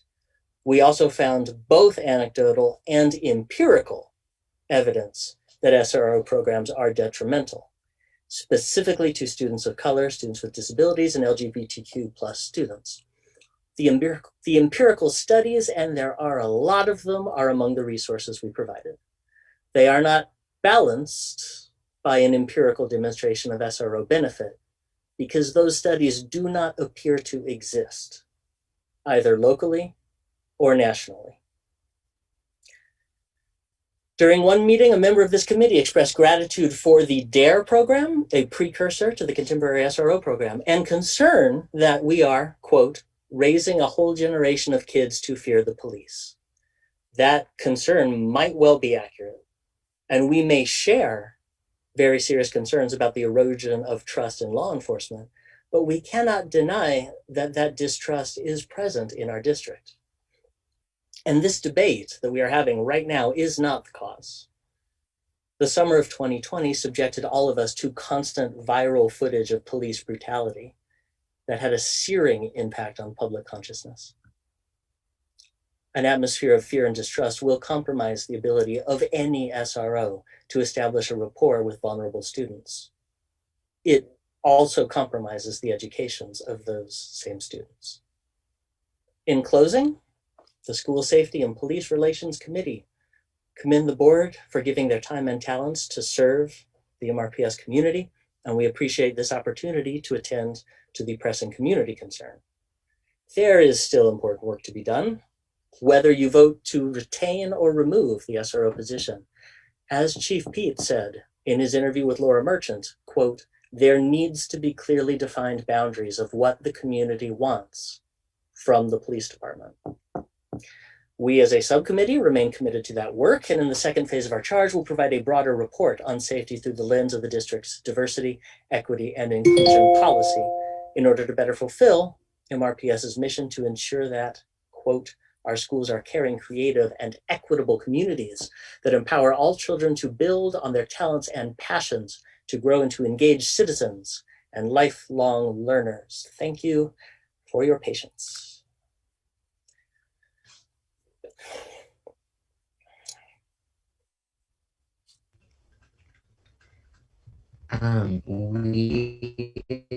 So thank you for reading something that was really good.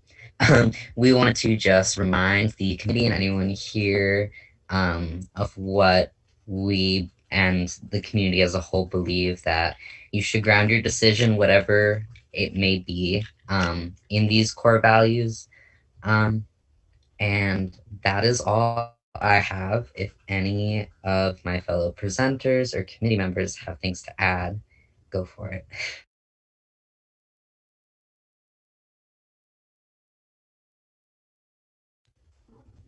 And if not, I believe we have another slide about questions, if folks have questions.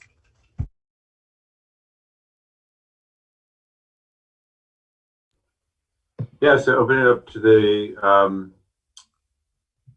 board for questions. So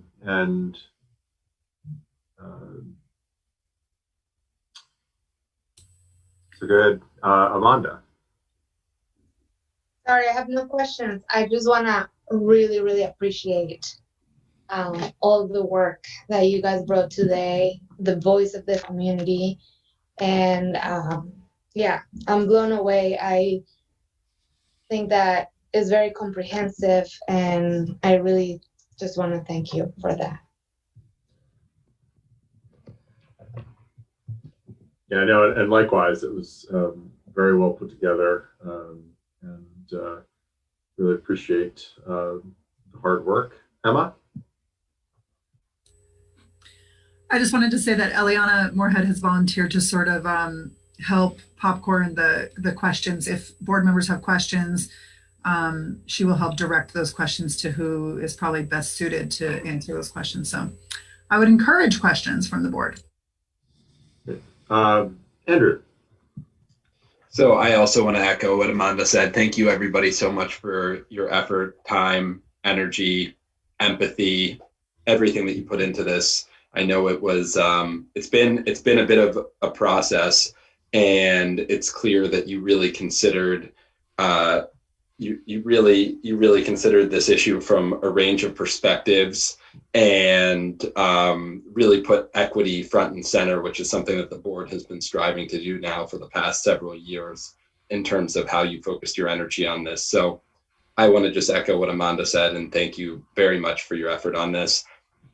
I have some smaller questions, but my larger question is, and I don't know who would be best to answer this, but my larger question is, so this is the presentation on the SRO and considerations surrounding the SRO specifically. In the second phase, it's my understanding that you're going to kick the tires on essentially what Chief Pete asked for, which is, what does the community want policing to look like? And I guess my larger question is, what does that look like for this committee focused on schools versus, is there going to be a larger effort at the city level? Because, you know, we're the school board, and we really do, obviously these city considerations impact us, but, you know, how does this all come together? Emma, would you like to take that? Sure. Yes, I've actually been in touch with some people who are working on a committee that's working with looking at policing as a whole in our community, and juvenile interaction, school interaction is just one, I think it's like 1/25th of the items that they're looking at, like different ways that the police interact with the community. So at the city level, there is a process that's just beginning, and they have asked this committee to sort of be the voice for that part of their work, which I haven't really brought to our committee yet, because we've been so laser focused on the first part of our charge that we haven't really spent time on the second part of our charge. The second part of our charge reads, provide a broader report on safety through the lens of our diversity, equity, and inclusion policy. So we imagine over the next couple of months meeting regularly, as we have been, to work on that part of the charge, and then come back to the board when we're finished with that part of the charge to make further recommendations. Thanks, Does that answer your question, Andrew? Yeah, that does. And I realize that matrix that you all put together about the, you know, why might you want to keep the position, why might you not want to keep the position, and then there are kind of considerations that some of them, it's my understanding just from reading it over the other night, that it seems like those are just general considerations, and some of them, it's not a big deal if they conflict with each other. Is that right? That's just, you're just representing different perspectives there? I'm talking at the bottom of this. Because on one hand, and I'm just thinking from a board perspective, there's a consideration that the board should present a clear alternative to existing procedures if the position is eliminated or changed. And I really think the board would look to the work of this committee and look to our administration and to come up with that. I don't think that's something that the board would do on its own. But at the same time, I also see just near there, it says Superintendent Bonesteel and Chief Pete are trusted to manage the paradigm shift of a new system if necessary. So those, I'm just wondering, are those, So How do we interpret this? I think the way that I would interpret it is first to the first part of your point is that we spent some time on considerations to for you all to think about when you're making the decision. And there were sort of considered recommendations in favor of keeping the position and in favor of eliminating it. And so that's how we decided to break up the recommendations. And then there was some information that we didn't feel, information, statements, feedback, points that we didn't really feel fell firmly into one category or the other. Or maybe it was biased or anecdotal. So we put it into that third category for just, here's some more stuff that the committee wanted to say about this, but we didn't really feel comfortable putting it into one category or the other. And then in terms of the work of the committee for the second part of the charge, I imagine that we're going to come up with some pretty comprehensive recommendations of how to move forward with a fair and equitable system of discipline and justice in our schools. And then I think the statement that you're referring to is just that we do have trust and faith in the administration and the police department to carry those out. We don't think that, it would be extending the purview of the committee or even the board to be making very explicit directives of like, you need to hire, 0.5 of this position, or I don't think it will get into that level of specifics because as a committee, we've discussed, we do have faith and trust in the administration team and the police to take the recommendations and then do what's best for the district. Thanks for that explanation. Jill. Thanks. Just real quick, I know you guys probably hear platitudes like this from educators, your parents, whomever, but Eliana and Edie and Zach, we are so indebted to you as a community and what you've just done for the hundreds of kids that are in this community. I think it's really hard to articulate. It's not easy to sort of kick the rocks over and see the ugly sides of our society and call it out and be and handle it with such grace and maturity. So I really appreciate how balanced and illustrative your slides were about the different things that you heard. So thank you very much on behalf of our community for everything you guys are doing. And I just wondered real quick, I know we have a lot of folks with a lot of questions, but I'm curious to know if you guys felt like you heard sufficiently from fellow students. I'm assuming the same survey went out to, I know I took it as a parent and a board member. I'm wondering if you felt like you got a good sense from students, if you had more time. Do you think there's anything else that we should be doing to hear more from students or staff? I didn't see a lot of comments from staff. I'm wondering if you felt like you heard enough from them. Just wondering your sort of impressions on the survey and if it got you what you needed. Thank you. I can take that one. Edie and Zach, you can feel free to jump in. But honestly, like, we got a good, I feel like we got a pretty good read on the student population, but a lot of the students who responded were like white female students, and I really wish that we had more. We can build this in, but like just getting a lot more BIPOC and LGBTQ plus feedback would have been really helpful because they are disproportionately impacted by this. So yeah, I feel like we definitely, the core values we found are representative of the whole community, but like, yeah, just elevating specific voices a lot more than we were able to. To add, oh, go ahead. Sorry. To add to what Eliana was saying, I agree with all of that about a lot of the student voice we heard was white. But also with that said, I was very pleased with the responses we did get. It was honestly a little more than I expected, being a student myself and just sort of like, sometimes seeing the reply all chain under a survey sent out to the whole school. Like it's easy to see certain things in the school environment and feel like, really, there's not a lot of people who care enough. to give their honest feedback.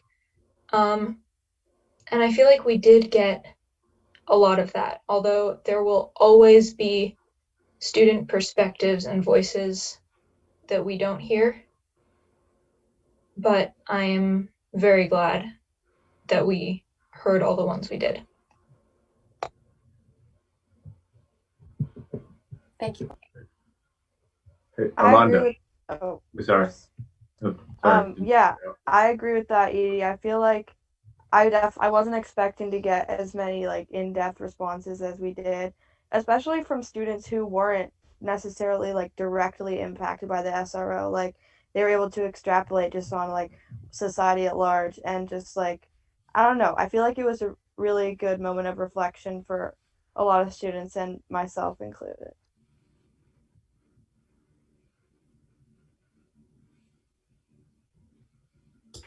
I'm just Great. Yeah, Susan, go ahead.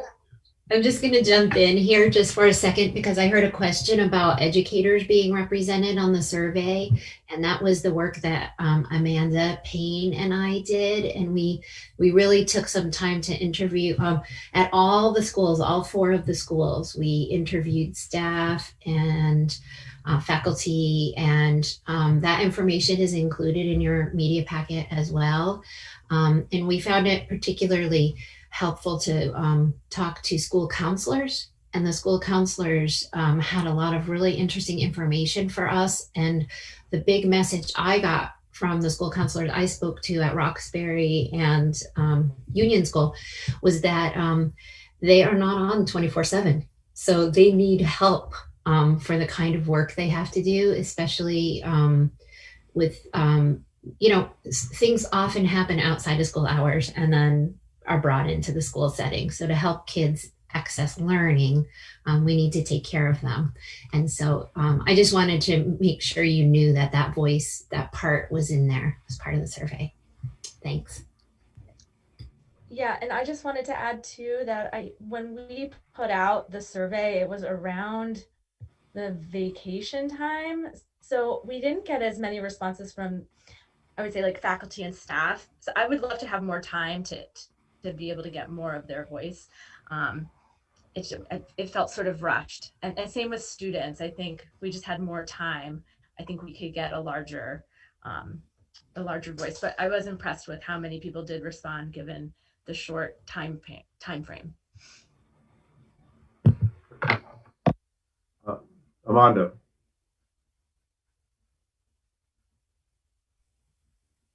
So I'm a little confused, Emma, about the conversation around, well, now we kind of like trust the police in the, paraphrasing obviously, and the administration to kind of like take the next step. And I guess that's a question for the whole committee. Isn't the next step to provide an alternative? Like that's the whole idea, is like remove and replace with what? And is that, so when you, is that, are you saying like that then the administration and the police are the ones that are going to decide what the alternative looks like? Or am I not understanding that correctly? I mean, I don't want to speak for the whole committee before we've even delved into the second part of our charge. So it's a little bit hard for me to be put on the spot about work that we haven't done yet. But I just want to, I'm not putting you on the spot. I want to understand that comment that was made. Yeah, so I'll clarify my comment. Let me just ask as a question. What is the next? The next step is to what? Now we're going to decide if there's going to be an SRO now or not, and then what? Well, the way, I'm just going to read again, like the way that it's worded in the charge. It says to provide a broader report on safety through the lens of our diversity, equity, and inclusion policy. So I believe that that will include recommendations of how to proceed. So if we decide tonight that we are removing the SRO, we would make recommendations of how to proceed in the absence of an SRO, what types of systems we would like to see in place of the SRO position. And if we decide tonight as a board to keep the SRO position, I think we would still have a lot of recommendations to be made around how do we want to see that that position moving forward. Because I think throughout this process, we've realized there's definitely changes that need to be made. So those would come in the form of a recommendation. And then really it's just about how the board operates in relationship to the administration team. And there are limits to the powers of the board and the powers of a committee, right? So the power of the committee will be to make recommendations. The power of the board will be to maybe vote on those recommendations, make policy out of those recommendations if needed. And then the power of the administration, which, you know, it seems like the sentiment of most people on the committee would trust the administration to move forward with those and then make decisions accordingly to carry out those recommendations. So it's really more of like a structural, it's a structural thing where the committee doesn't have the power to say, we want you to hire a 0.5 social worker, you know, or community liaison was a position that we've looked at a lot. You know, the committee doesn't have that power, and I don't believe the board even really has that power. So it's about making recommendations and then the board taking those recommendations and voting on them or creating policy around them, and then the administrative team carrying them out. Thanks, that's clear. Great. Other questions or comments?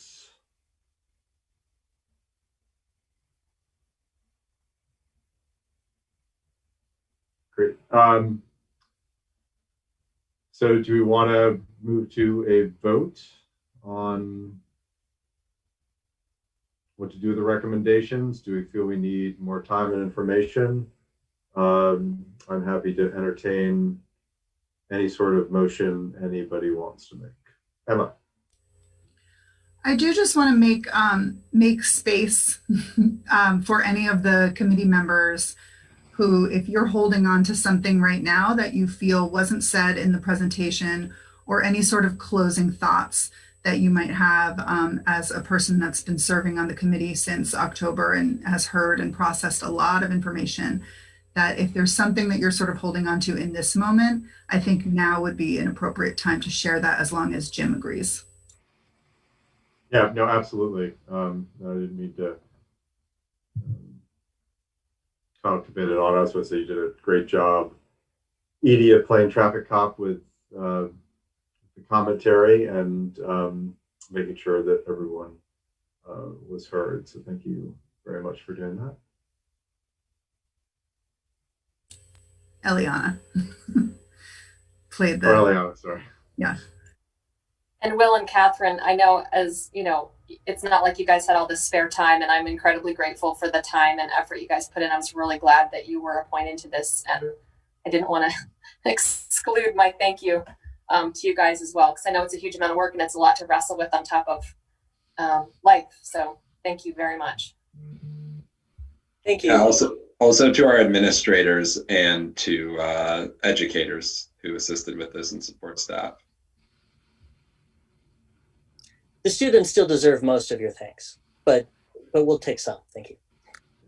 Susan, did you want to make a comment? I see your hand is up. I want to make a comment. You know, it's been a really lovely opportunity to participate in this group, and I've learned a lot. And I have to be honest, in the summer, when I heard the idea of not having an SRO, I got a little panicky, because I was like, whoa, I sometimes use the SRO to help with safety issues in my classroom, about once a year, to be honest.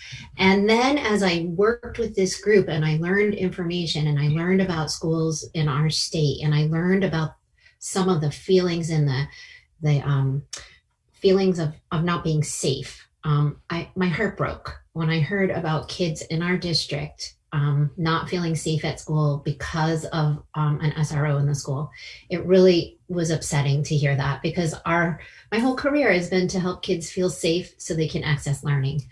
So one of the things that was really intriguing to me, and I would recommend that the committee look at, is the Essex Westford School District. I think that's what it's called. I'm not positive of the name of it. They have created a role that works for them. They've created a school liaison role.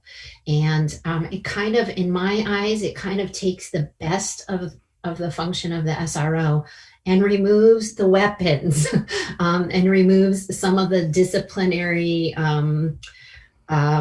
sort of power type situation. And the liaison, we have in our materials the charge for the liaison, and it's to work on communicating with families and helping the school district navigate situations that are tricky. And it includes working with school counselors and social workers. And so I just wanted to share with you that I was really moved when I came upon their model, and it was really encouraging to hear that there are models out there working. It's a new model. They don't have a lot of data collected yet, but it seems like it's something that we as a district could think about, is moving in a direction that's a slight shift to protect our kids and to keep our students safe, because they're the most important thing in our district. So thank you all for allowing the space for this committee to do that work, and I'm really excited to keep working. Great.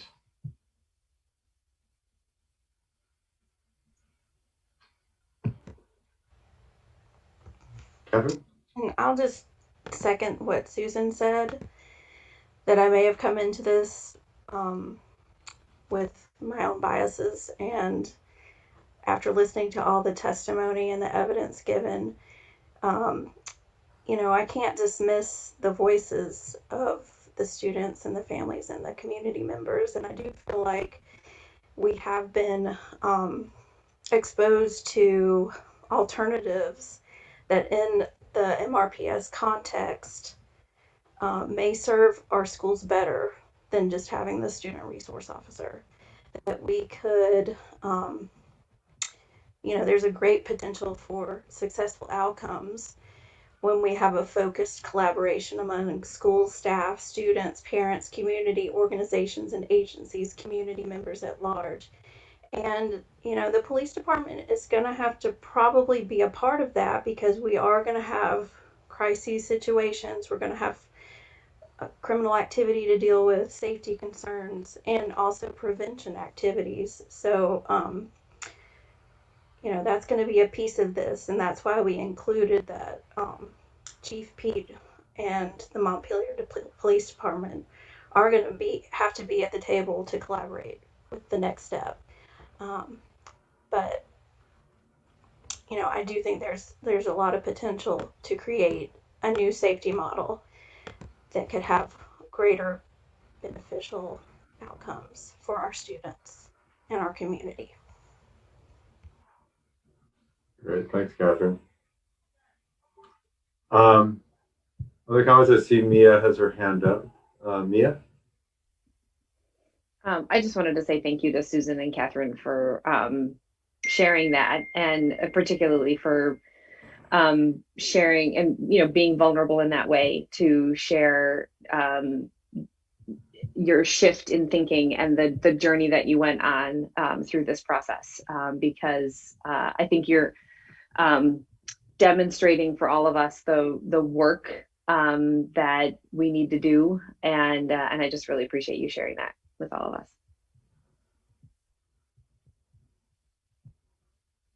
Excellent.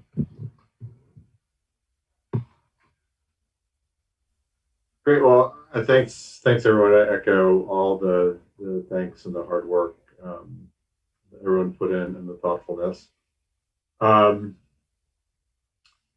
So I pose the question again: are we feeling like we want to take action, or do we feel we need more information? And if we are feeling like we want to take action, someone needs to move. Can I just? Oh, sorry, Jill. Yeah, Jill, and then Andrew.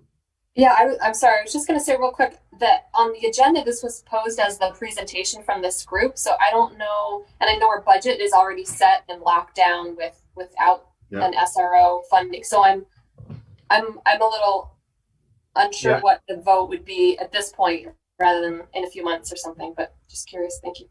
Yeah, and I think that's kind of the question I wanted to pose too. I mean, do we feel we took action already for this year by not having it in the budget? Because right now we do not have an SRO position. So we can just, that could be our action. And Or we could charge the policy committee with coming up with some sort of policy around an SRO.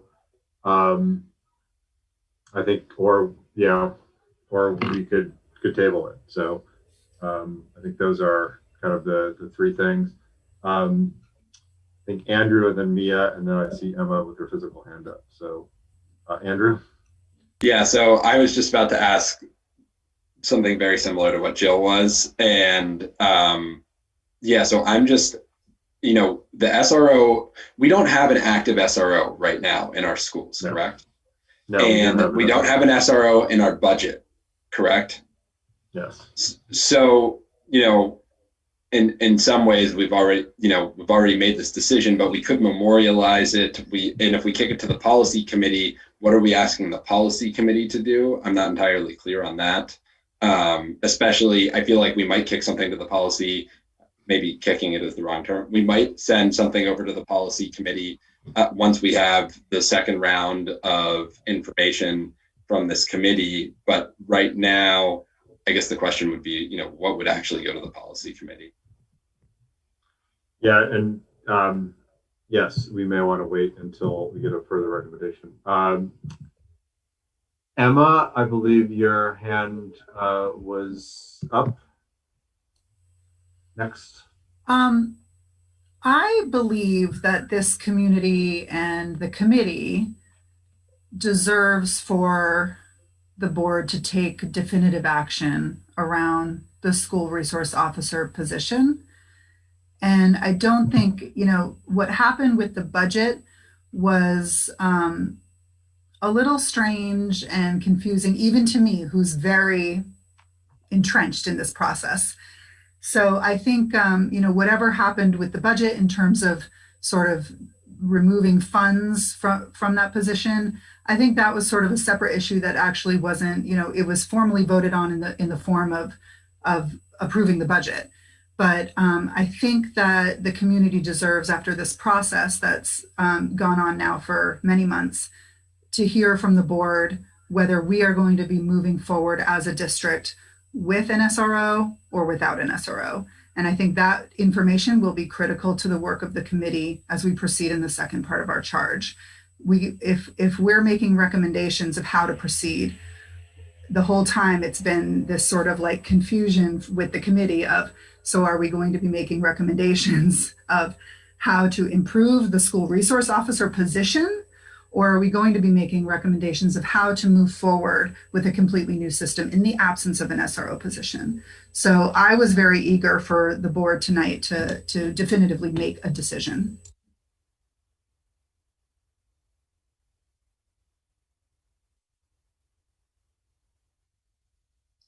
Jim, you're muted. You're muted, Jim. Yeah, you can make a motion to that effect as well. Like, just remember that. I don't know if you want to do that now or later. I think Amanda is next, and then Mia, and then Andrew. I think Mia was first. Yes. Mia? Sorry. I don't want to repeat anything Emma just said. I'll plus one all of that. And what I'd like to add to it is that the budget decision to do it, while I support that, feels to me like a temporary one, like something that could be undone next year. And I do recognize the confusion that the board might be feeling, because it's not as if the board ever took a vote to establish an SRO position. So I do kind of understand that we feel like we're kind of on, maybe uncharted territory. And so perhaps the way to move forward is that it is simply a resolution of the board that that we as a community recognize there is no need for an SRO in our schools, and therefore we state as representatives of this community that we don't want to have one, ought not have one, however way we want to wordsmith it, we can. But it feels like that would be the definitive thing we could say at this point in the process, while there still is not leaving open work for the policy committee to maybe follow through on our district policy on diversity, equity, and inclusion. I could definitely see a very strong policy having to do with how discipline and policing shows up in our schools and or doesn't, that follows the very strong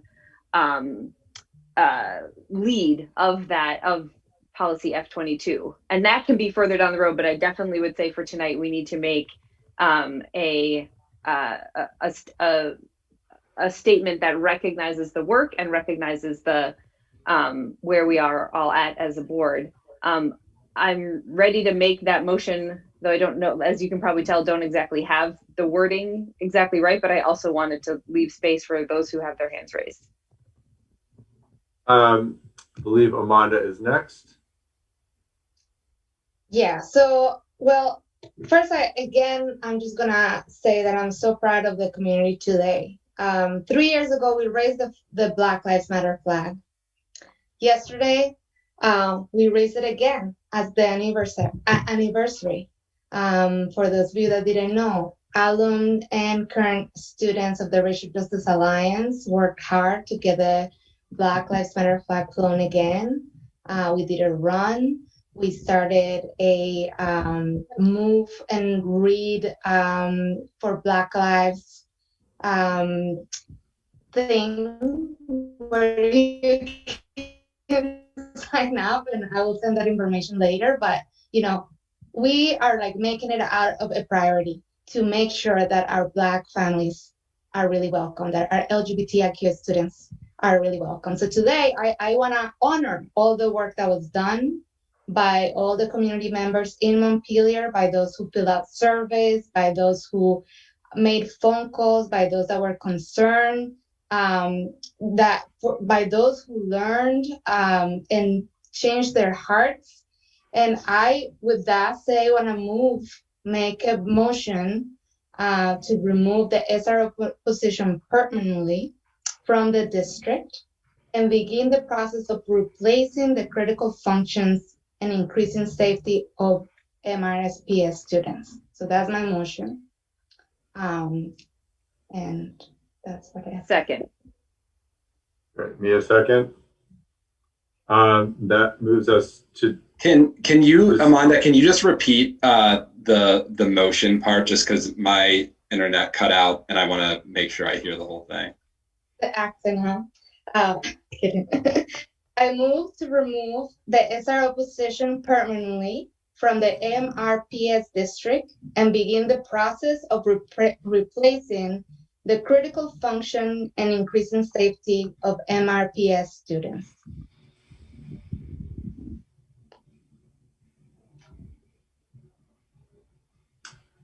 So we've got a second from Mia. That puts us into discussion. And Andrew, do you want to? Yeah, I'm all for that motion. I think we need to take direct action. So I think that was well put. And yeah, I think based on everything we've heard, and I read all the materials that this group produced, I don't see how I can't come to another conclusion than to support that motion. So.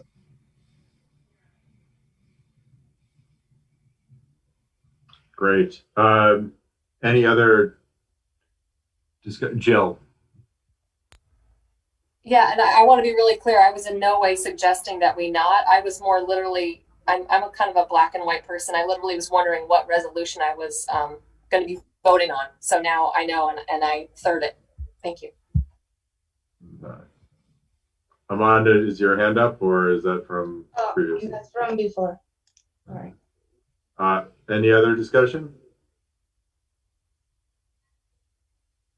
Excellent. Let's do a vote. Emma. Aye. Jill. Aye. Ryan. Aye. Andrew. Aye. Mia. Aye. Amanda. Aye. Everyone's mixed up. Jerry? You still with us, Jerry? She may have had to drop off. Are there any other board members I missed? I know etiquette is out. Excellent. The motion passes. Thank you, committee, for the fantastic work. It's a great result, and we're really looking forward to hearing back from you in the second phase. So thanks again. Great work, and I think that's a great result for the district and a big step forward for our equity and diversity and inclusion work. So that was wonderful. So thanks, everyone. We have one last order of business before we adjourn, and that's the policy monitoring reports, approval of policy monitoring reports, the E11 travel reimbursement, and the F10 participation of home study students. Do I have a motion to approve those two reports?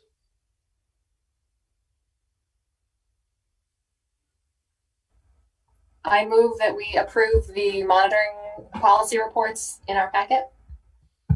Do you have a second? Second. Any discussion about the reports or questions? Emma? Aye. Jill? Aye. Brian? Aye. Andrew? Aye. Nia? Aye. Amanda? Yes. I think that's everyone who's still left. Policy monitoring reports are approved, and next order is motion to adjourn. Do I have a motion to adjourn? Can I'll I make say motions tonight? I move we adjourn. Can I just invite you to move and run with the Racial Justice Alliance? You can purchase the t-shirts at cost, and you can take pictures of yourself while you run and exercise. Read, there's a list that we can send you to read about Black History Month, and then on the 17th we were gonna end with a poetry jam session with Black authors, Black poets from Vermont. So I invite you to join the Racial Justice Alliance Club, who's been doing really great work and celebrating this month. And yeah. Excellent. Thank you for that, Amanda. I think we got a motion to adjourn from Jill. We need a second. A second. Right. Emma. Aye. Jill. Aye. Ryan. Aye. Andrew. Aye. Mia. At only 10 minutes after our scheduled ending time. Yeah. Aye. Amanda. Yay. Yeah, great. And just for the newish people on the board, we only do the individual roll calls because of Zoom. When we get back in person, we just do a universal iron and it takes like a tenth of the time. So just warning you that we will not have to do this cumbersome routine forever and anon. Thanks everyone. Thanks especially to the safety committee. Great work. Really something to be proud about, especially the students who did so much prep on the presentation. So thanks all, and we will we'll see you in a couple of weeks. Yeah. Good night. Good night. Thank you, everyone.